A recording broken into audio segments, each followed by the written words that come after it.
በጣም የሚጠየፍና የሚያንቆሻችሁ አለቃችሁ አንድ ቀን እጃችሁ ላይ ቢጥለውስ ምን ታደርጉታላችሁ? በጣም በእርግጠኝነት እንደዚህ አይነት አለቃ ካላችሁ ይህንን ፊልም ማየት አለባችሁ። ሰላም፣ እንዴት ናችሁ?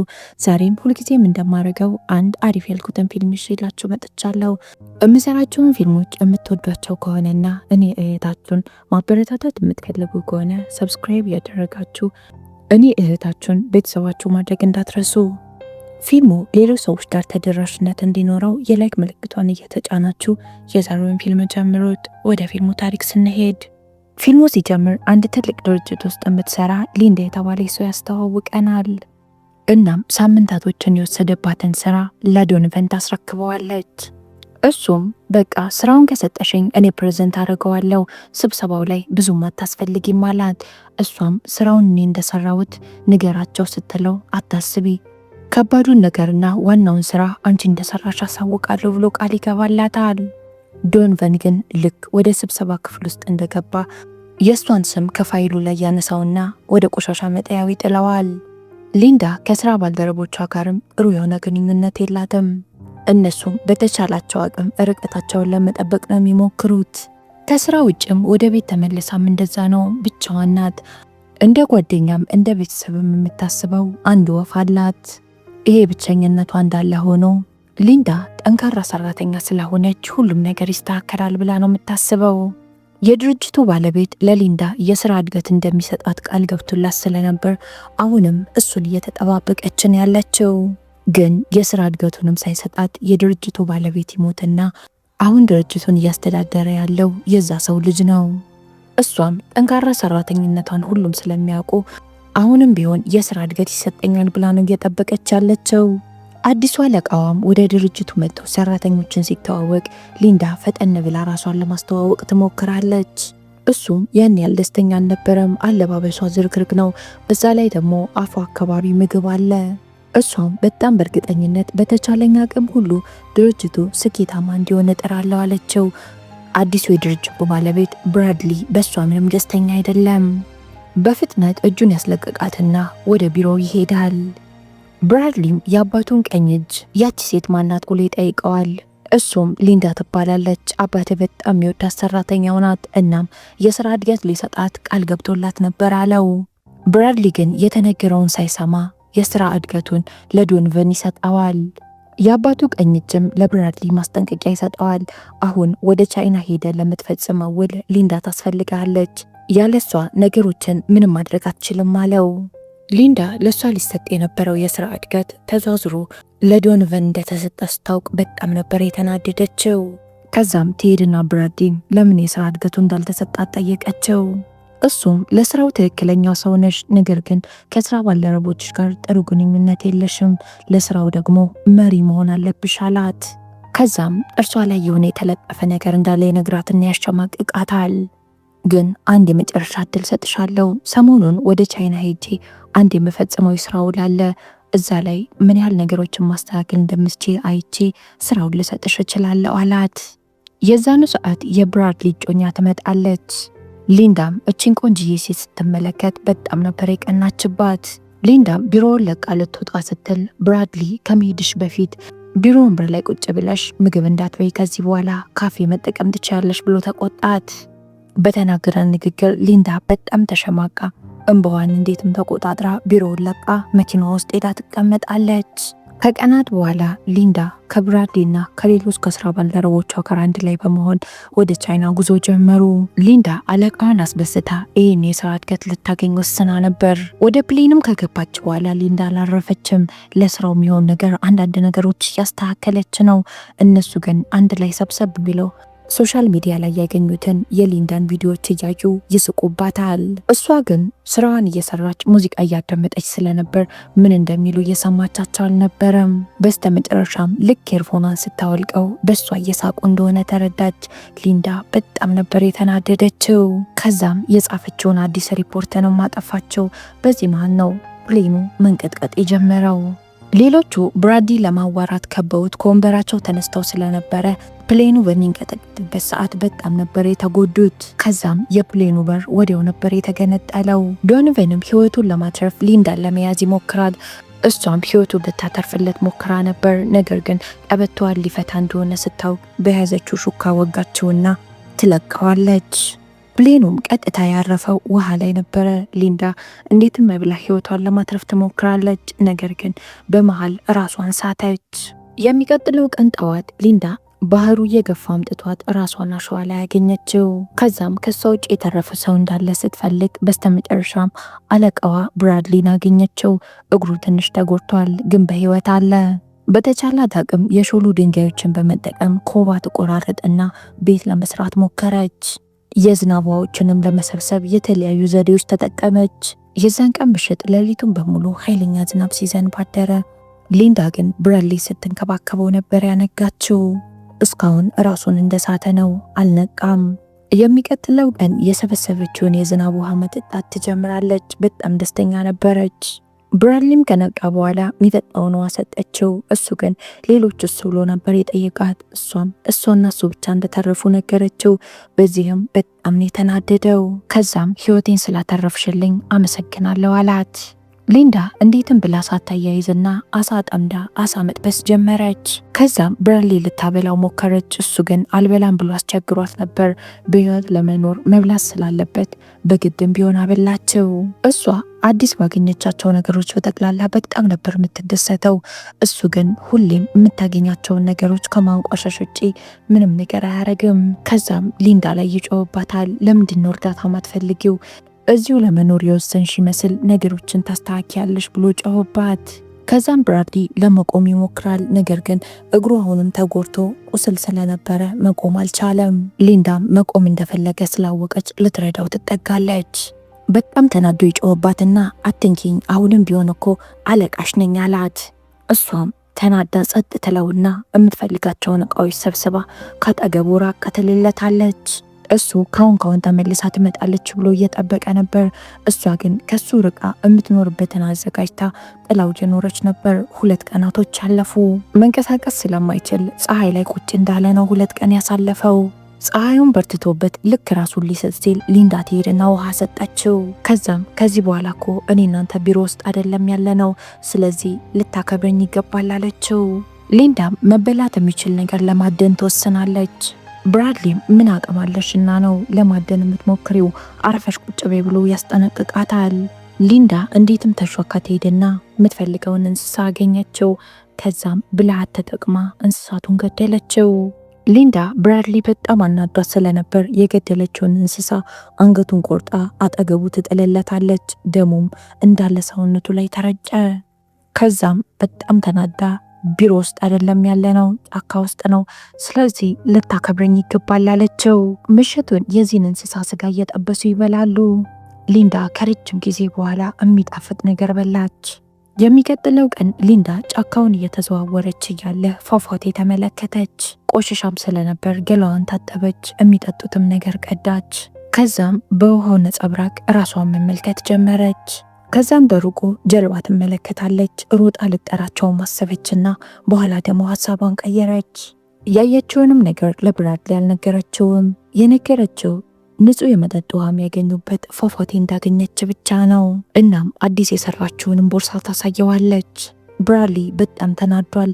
እኛ እኮ ከጠፋን 2 ሳምንት ሊሆነን ነው፣ እንዴት ማንም አላገኘንም እያለ ይጮሃል። ሊንዳም ለምን እንዳላገኙን እኔ አላቅም፣ ግን የሚፈልገን ሰው ይኖራል፣ ስለዚህ ተረጋጋ አለችው።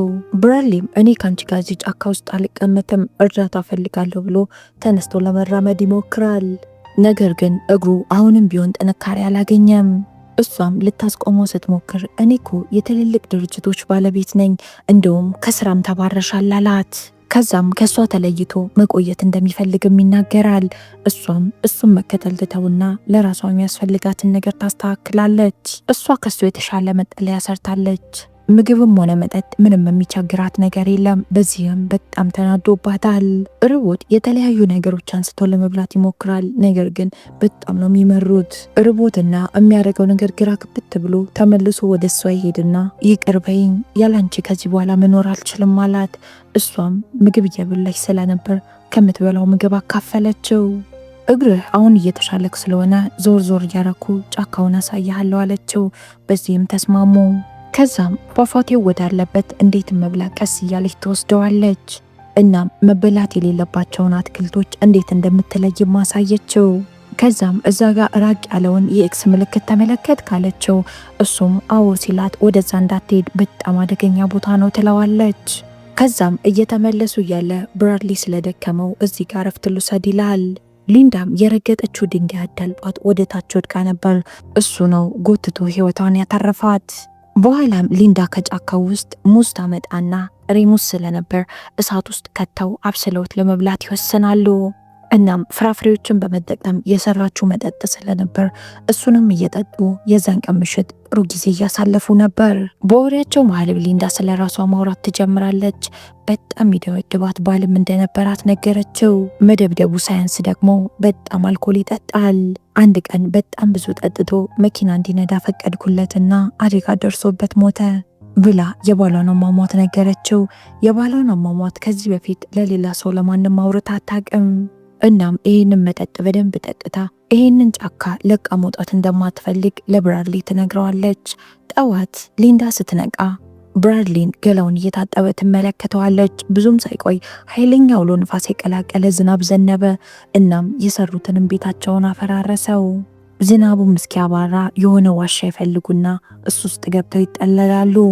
ሊንዳ ልብሷ በስብሶ በጣም በርዷት እየተንቀጠቀጠች ስለነበረ ብራድሊ ነይ ልቀፍሽ ብሎ ሊያሞቃት ይሞክራል። ሊንዳም በዛው እንቅልፍ ይወስዳትና ልክ ስትነቃ ብራድሊ አጠገቡ አልነበረም። ከዛም ምን እያረክ ነው ብላ ስትጠይቀው አዲስ ቤት መስራት አለብን፣ ቤታችንን ንፋሱ አፈረሰው አላት። በኋላም ከባህሩ ትንሽ ራቅ ብለው አንድ ቦታ ይመርጡና ቤት መስራት ይጀምራሉ። ሊንዳም እየደጋገመች ወደዛ እንዳትሄድ በጣም መርዛማ የሆኑ ነገሮች አሉ እያለች ታስጠነቅቀዋለች። ብራድሊም ዛሬ አንቺ ረፊ እራትን ይሰራለሁ ይላታል። የዛን ቀን ምሽት እነዚህን ፍራፍሬዎች እንዳትበላ መርዛማ ናቸው እያለች እያስጠነቀቀችው የነበረውን እነሱን ፍራፍሬዎች ተጠቅሞ እራት ይሰራላታል። እሷም ምግቡን ከበላች በኋላ ያማትና ተንቆራጣ ራሷን ስታ ትወድቃለች። እሷ ራሷን ስትወድቅ ብራድሊ ከእንጨት የተሰራ መንሳፈፊያውን እየጎተተ ለማምለጥ ይሞክራል። ነገር ግን ይሄ መንሳፈፊያ እንጨት ብዙም አልቆየም። እንጨቱ ተበታትኖ ውሃው ውስጥ ገባ። ሊንዳ እያመማትን ቢሆን እንዴትም መብላ እየጎተተች ከውሃው ውስጥ ታወጣዋለች። በበላችው መርዝ ምክንያት እያስመለሳትን ቢሆን አየር ልትሰጠው ሞከረች። ሊንዳ ባረጋት ነገር የተናደደች አላስመሰለችም። ነገሮችን ቀለል አድርጋ ትወስድና ጸጥ ነበር ያለችው። ከዛም ምግብ ጠብሳ የሚበላው ነገር ሰጠችው። እሱም ምግቡን ከበላ በኋላ የሚሰማው ስሜት ጥሩ ስላልነበረ እሷም እየተሰማው ስላለ ስሜት ታብራራለታለች። ይህንን ምግብ ያበላችው ልትገለው አልነበረም። ሰውነቱ እንዳይንቀሳቀስና ለተወሰኑ ሰዓታት እሱን ፓራላይዝ ለማድረግ ነበር። የበላው መርዛማ ነገርም ሰውነት ውስጥ ከተሰራጨ በኋላ ሊንዳ ቅጣቷን ልትቀጣ ወሰነች። ሱሪውንም አውልቃ የታችኛው የሰውነት ክፍሉን እየቆረጠች ነበር ያስመሰለችው። እሱም ፓራላይዝ ስለሆነና ምንም ነገር ስለማይሰማው እንትኑን የቆረጠች መስሎት ማልቀስ ይጀምራል። ከዛም በአሪፉ እንዳስደነገጠችው ካስተዋለች በኋላ የተረጨበት ደም የሱ ሳይሆን የአይጥ እንደሆነ አሳየችው። ነገር ግን ከዚህ በኋላ እማየውን ቀልድ የሚቀልድ ከሆነ እንደምትገለው ተነግረዋለች። የሚቀጥለው ቀን ሊንዳ እርቅ በማላቸው ለመፍጠር ፍራፍሬ ይዤ መጣው፣ አንተ ቤቱን አስተካክል አለችው። እሷም ፍራፍሬ ለመልቀም በወጣችበት አንድ አሮጌ መርከብ እሷ ወዳለችበት ሲመጣ ተመለከተች። እናም መርከቡ ላይ የብራድሊ ጮኛም አለች። የብራድሊ ጮኛም ሊንዳ እንዳገኘቻት ባሌ በህይወት አለ ብላ ነበር የጠየቀቻት። እሷም አዎ ብላ መለሰችላት። ከዛም እሷ ወዳለበት ካልወሰድሽኝ ብላ አስቸገረቻት።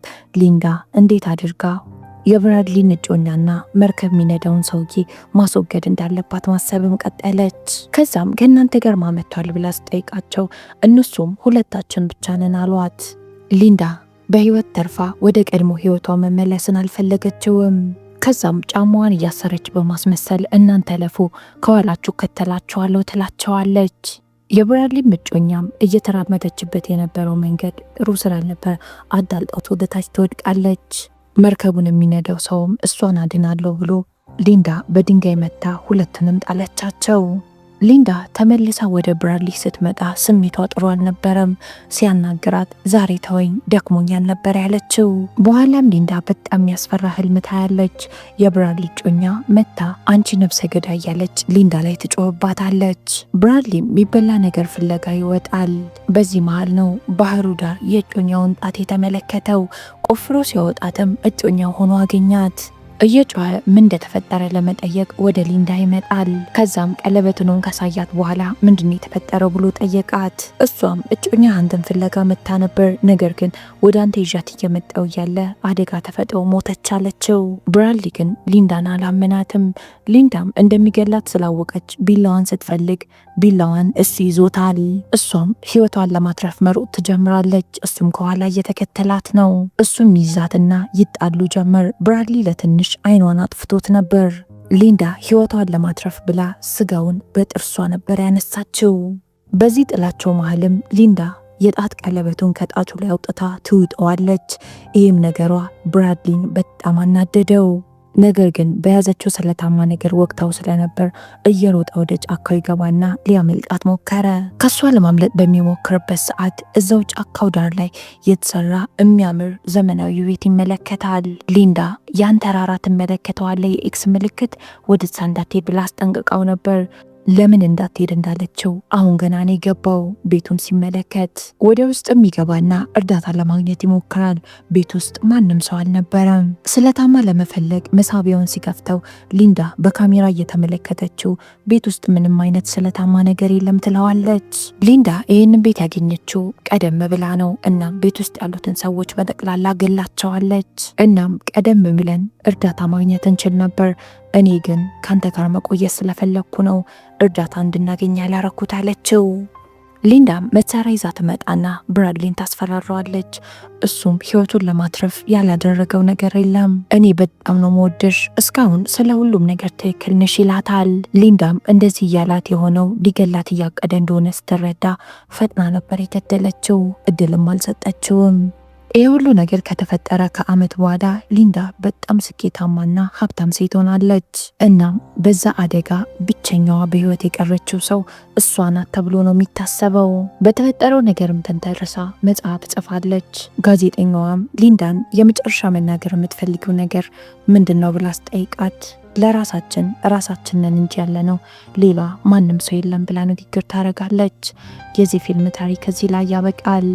እናንተ በሊንዳ ቦታ ብትሆኑ ምን ታረጋላችሁ? የእውነት ሀሳብ አስተያየታችሁን ኮሜንት ላይ አስቀምጡልኝ። እስካሁን አብራችሁን ስለቆያችሁ በጣም ነው የማመሰግነው። ነገ በተመሳሳይ ሰዓት በሌላ ፊልም እስከምንገናኝ ድረስ እወዳችኋለሁ። ቻው።